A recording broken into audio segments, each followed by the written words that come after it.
യേശുവിലേറ്റവും സ്നേഹം നിറഞ്ഞ സഹോദരി സഹോദരന്മാരെ, പ്രഭാതത്തിൽ നല്ലൊരു ദിവസം ആശംസിക്കുകയാണ്. പ്രത്യേകിച്ച് ഇന്ന് ജ്ഞാനവും മനുഷ്യനും തമ്മിലുള്ള ബന്ധത്തെ സൂചിപ്പിക്കുന്ന വചനഭാഗമാണ്.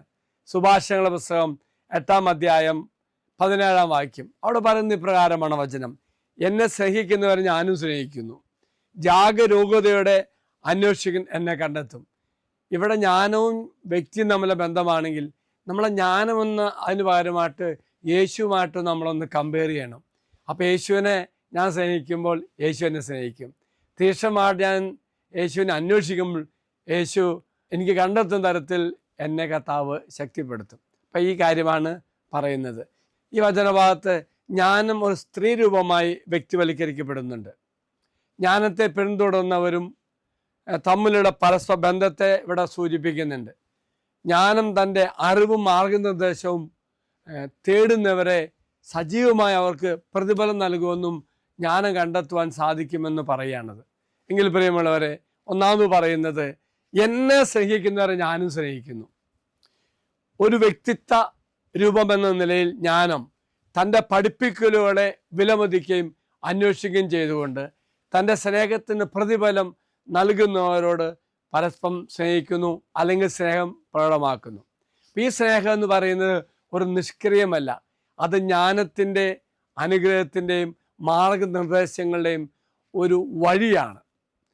രണ്ടാമത് പറയുന്നത് എന്നെ ജാഗ്രതയോടെ അന്വേഷിക്കുന്നവർ എന്നെ കണ്ടെത്തും. അപ്പം ജ്ഞാനം തേടുന്നവരിൽ മുൻകരുതലും നിരന്തരമായ ശ്രമത്തിൻ്റെ പ്രാധാന്യത്തെയാണത് ഊന്നി പറയുന്നത്. ജ്ഞാനം മനസ്സിലാക്കുവാനും പ്രയോഗിക്കുവാനും ആത്മാർത്ഥമായി ആഗ്രഹിക്കുന്നവർ ഒടുവിൽ കണ്ടെത്തുമെന്നാണ് സൂചിപ്പിക്കുന്നത്.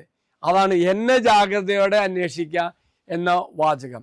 യാദൃച്ഛികമോ ഉപരിപ്ലവമോ അല്ല, മറിച്ച് ആത്മാർത്ഥമായും ജ്ഞാനത്തിനുള്ള ആഴമായ ആഗ്രഹത്തിൻ്റെ ആവശ്യകതയെ എടുത്തു കാണിക്കുകയാണ്. മൂന്നാമത് പരസ്പര ബന്ധമാണ് സൂചിപ്പിക്കുന്നത്.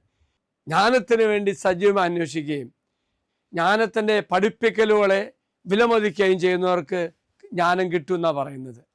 അതുപോലെ ഈ ഒരു അന്വേഷണം നിഷ്ക്രിയമായ അവസ്ഥയല്ല, മറിച്ച് പിന്തുടർന്ന് നയിക്കുന്നവരെ ആഗ്രഹിക്കുകയും ചെയ്യുന്നവരെ ഒരു ചലനാത്മക ഇടപെടൽ നമുക്കിവിടെ കാണാൻ സാധിക്കുകയാണ്. അതുകൊണ്ട് അച്ഛൻ പറഞ്ഞത് ഈ മൂന്ന് കാര്യങ്ങൾ നമുക്ക് ജ്ഞാനത്തെ എന്ന് പകരമായിട്ട് യേശുവിനെ എന്ന് കണ്ടു പറയാൻ പറ്റുമോ? അതായത് എന്നെ സ്നേഹിക്കുന്നവരെ ഞാനും സ്നേഹിക്കുന്നു, കർത്താവ് പറയുന്നു.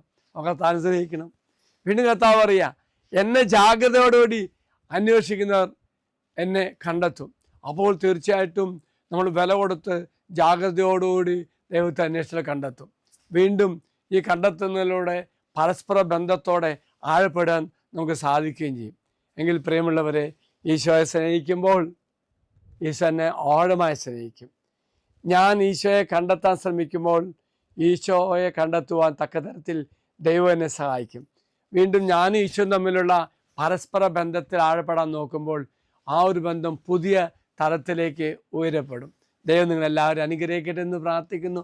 എന്നും കർത്താവിനെ സ്നേഹിക്കാനും കണ്ടെത്താനും ബന്ധത്തിൽ ആഴപ്പെടുവാനും നമുക്കെല്ലാവർക്കും സാധിക്കട്ടെ എന്ന് പ്രത്യേകം പ്രാർത്ഥിക്കുന്നു. ദൈവം എല്ലാവരും അനുഗ്രഹിക്കട്ടെ എന്ന് പ്രാർത്ഥിക്കുന്നു. നമ്മുടെ കർത്താവായ ഈശോ മിശിഹായുടെ പിതാവായ ദൈവത്തിൻ്റെ സ്നേഹവും പരിശുദ്ധാത്മാവിൻ്റെ സഹവാസവും കൂടെ ഉണ്ടായിരിക്കട്ടെ, ഇപ്പോഴും എപ്പോഴും എന്നേക്കും. ആമേൻ. ഒരു നല്ല ദിവസം ആശംസിക്കുന്നു. എല്ലാവരും കർത്താവ് അനുഗ്രഹിക്കട്ടെ. Praise the Lord.